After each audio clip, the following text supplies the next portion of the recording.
Hello, my name is Joanna. I am here with Miss Sharon Mulk. We are here to talk about her work in the exhibition at the Alpha Art Gallery. It is called Configured Personas, and we're here to ask her a few questions about her work. Hello, how are you?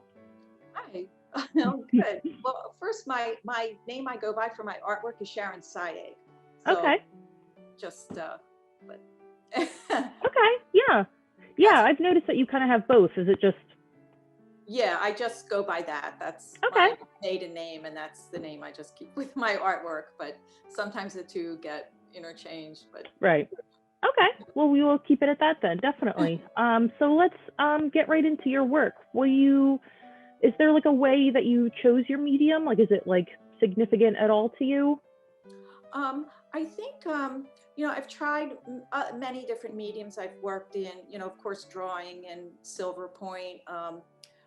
Printmaking, ceramics, raku, but um, but I think oil painting has always just it was I think my first real introduction to art, through books and looking at paintings and masterpieces of world art, Hmm. so I think it just always captured me from the beginning. Okay, Um, yeah. okay. You do work in other media? Like, is oil your main media? Yeah. I mean, Okay. there's so much, there's just, it's such a rich field in oil paintings. I mean, there's just so much history and a rich history and so much knowledge, to learn. And it just, you never get bored with it, Right. but I do work in ceramics sometimes, but I do find it for me with my certain time constraints that really focusing on one medium right now is the best thing, Right. So it's more of like a practical choice versus any kind of like symbolist significance, right? Like, Well, I think it's both. I think it's always been my first choice, and I just really want to develop my painting skills and techniques and my language, through oil paints okay. rather than other mediums. So Right. yeah, I focused on that. Okay. And we've noticed in a lot of your art, you depict nature a lot. You depict a lot of kind of like surreal scenes. What is it about nature that drew you to depict that, like, as a subject? Well, I live kind of in a forest. There's woods, in front of my house and back of my house, and so I like to include in my work things that are familiar to me. So Hmm. you'll see a lot of flora and fauna that's local that I live around in my work. But my work isn't always the subject isn't always nature because I'm more of a narrative painter, Okay. and I include um, nature's. I use it more metaphorically to tell the story and Hmm. symbolically. So most of the things I put in my paintings, like the animals and the trees and plants and the women, are metaphors for a story I'm telling or a narrative. Okay. Is it Um, a different story each time, or is there like a series that you try to put different works together? I do try to develop um, one idea and do it multiple times in multiple Okay. ways to really fully explore it.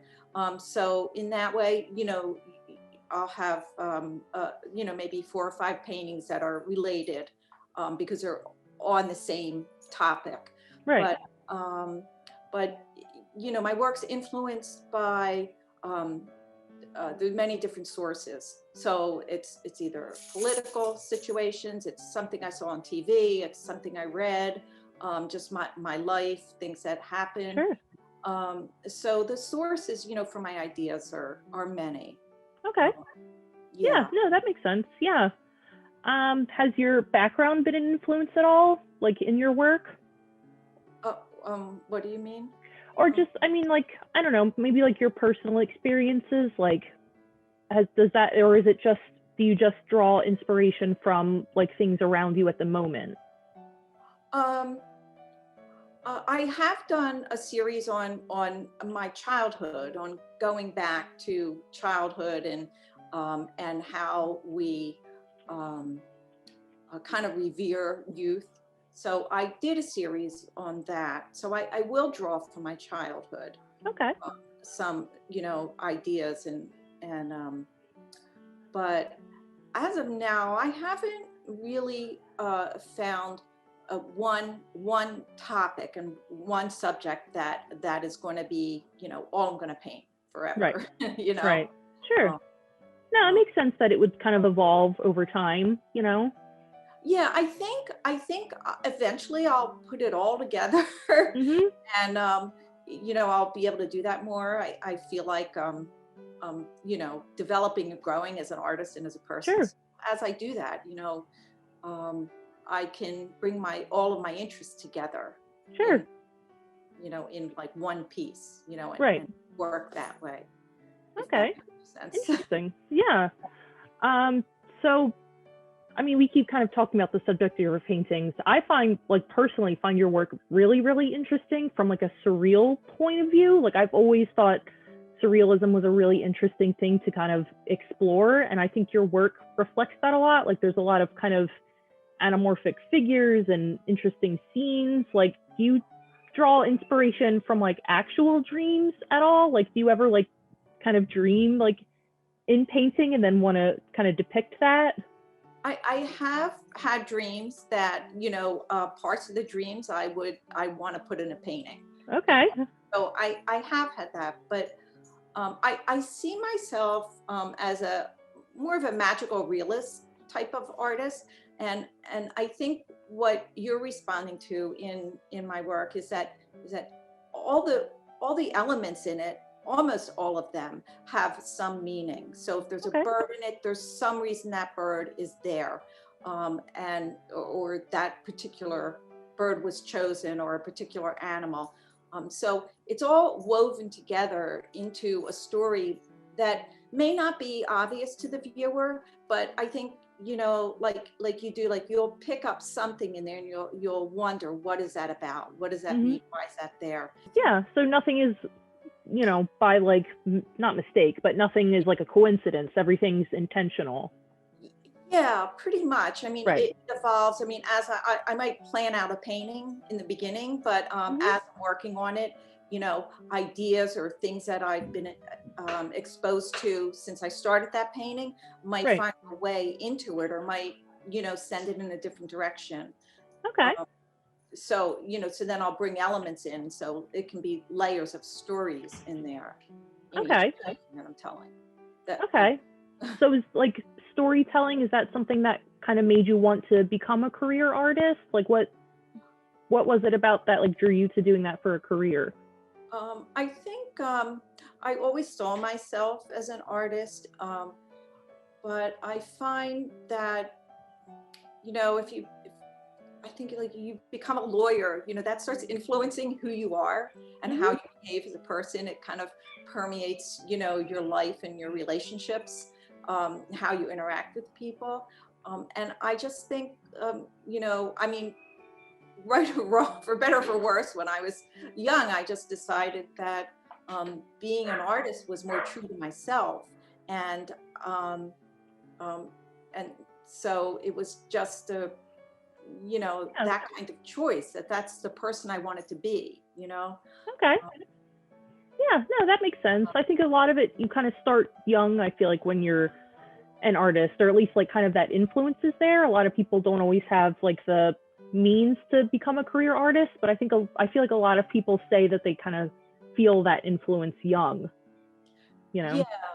yeah, Yeah. definitely. Yeah, a lot of artists I know, they've been doing it their whole life, and they've Hmm. always felt this way.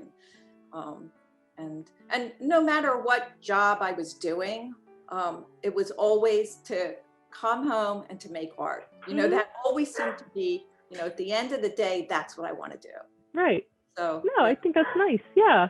Because it kind of shows, I think after a while, you like kind of build up skill and you learn new techniques and all that kind of stuff. So that's cool. I like that. yeah, yeah. I Yeah. mean, it's a great field to be in, because being creative and, um, um, you're always learning and you're always developing skills. And there's just, I mean, I don't stop learning when I'm Right. making art. Right. So, And you never should. I like that. Yeah. Has the pandemic affected you in any way? Like either in like the things you depict or how you depict them, things like that? Yeah, in a couple ways. Well, in the paintings that I've been doing since this whole COVID pandemic, the colors have changed in my work, and the skies have become more unnatural, and um, uh, yeah, just all just kind of wild colors. But I think more so than that, this pandemic has. Well, before the pandemic, I was in a professional artist critique group. So we would meet weekly and bring our work and show our work and get critiqued on it by other artists who are serious minded. But that's ended, and I don't think it's going to start up again. But what I found is that there's wonderful artists who I've always admired are on the running workshops, mentorship programs, will critique your work online. So I've connected and with so many of these other artists. So it's really been like phenomenal. I mean, I feel very connected. Because as an artist, I don't want to work in isolation. I'm too close to my work. I need to show it to somebody, and I need to get feedback. So I think it's been great because now I can have contact with artists that I most likely wouldn't have easily had, been able to connect with them. Oh, that's nice. That's a nice way to look at it, that you're kind of branching out to things you might not have otherwise. That's good. It's nice to know something good's coming out of it. Yeah. Yeah.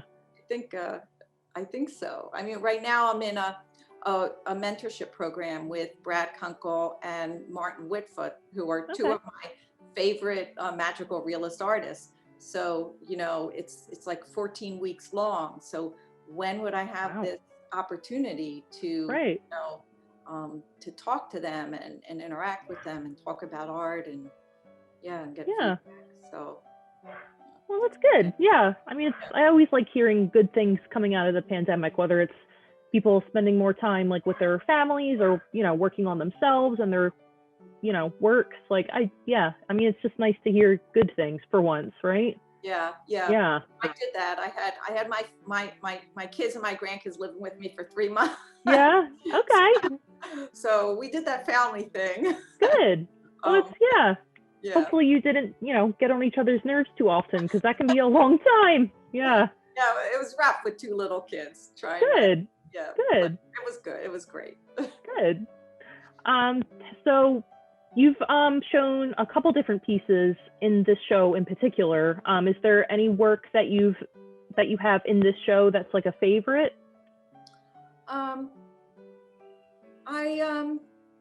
Sure, if I have one in particular, but I mean, I can talk about, there's one of them, it's called From Pearls to Pigs. And that one is, and it'll give you a little idea of how, for example, ideas come to me. That one, I just started painting a friend of mine's daughter, and I just put her holding a pig. But then I came across it was in Matthew, in the New Testament, there's a phrase in there, and I wrote it down. It says, don't cast pearls to swine. And so I thought about that, and it related to what I felt was going on in politics. And it's don't throw like your wisdom and learnings to people who are unappreciative of it. So don't waste your breath, right? Talking to people who aren't really interested in what you have to say. And so in that one, so then I put pearls on her neck, and those flowers falling are like her little pearls of wisdom. And so that one actually started out without really a story, but it developed one, like as I was going along. Yeah, it kind of found it along the way. Yeah. Yeah. Okay.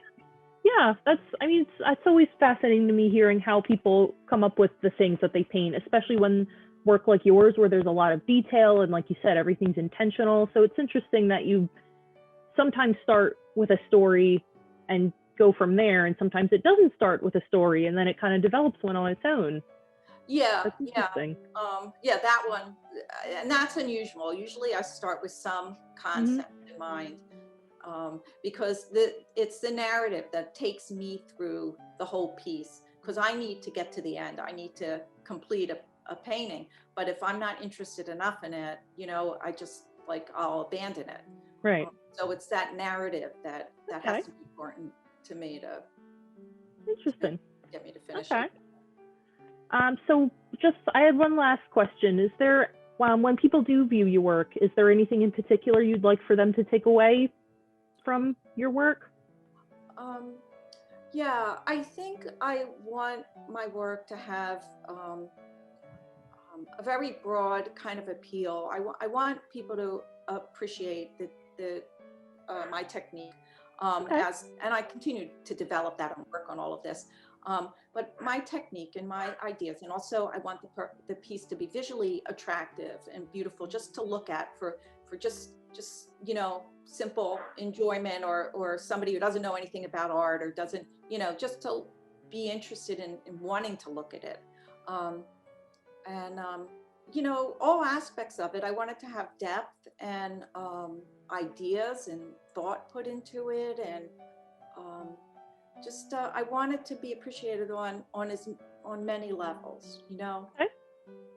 Yeah. Yeah. I mean, it's kind of a hard question to answer because I know you can't really control what people take away from your art when they view it. So yeah, I know that's kind of a weird question, but I don't know. I'm always fascinated to hear people's answers because some people say, like, I don't want them to take away anything. I just, whatever happens, happens. And other people have this, firm idea of what they want their work to say. So I know it's hard to, kind of almost try to instruct people on how to view your art because there isn't really any one way to do that. Oh, yeah. I mean, I don't want to tell people what to think in my art, even though Right. it have a political theme to it or something, but I don't want that to be obvious, and I don't want to make decisions for people, Okay. or hit them over the head with something Right. that I, people bring to it what their experience to a painting, Sure. and so they sort of finish the story. It's really Mhm. what you see in it, and since it's just you and the painting and the artist isn't there, it's that's where the kind of magic happens, is between the viewer and the piece itself. Hmm. That's very well So said. I I'm like always that. interested in what somebody else thinks, but Yeah. I just know that I wanted to have depth, and I wanted to be, I try to make them beautiful, and that those things Sure. are important to me. I like that. That's very well said. Well, that's kind of everything I had for the day. Is there anything else you want to throw in to close up? No, not Yeah. really. No, but Okay. thank you so much. Of course. Yeah. Thank you. Yeah. Thank you for taking time out of your day.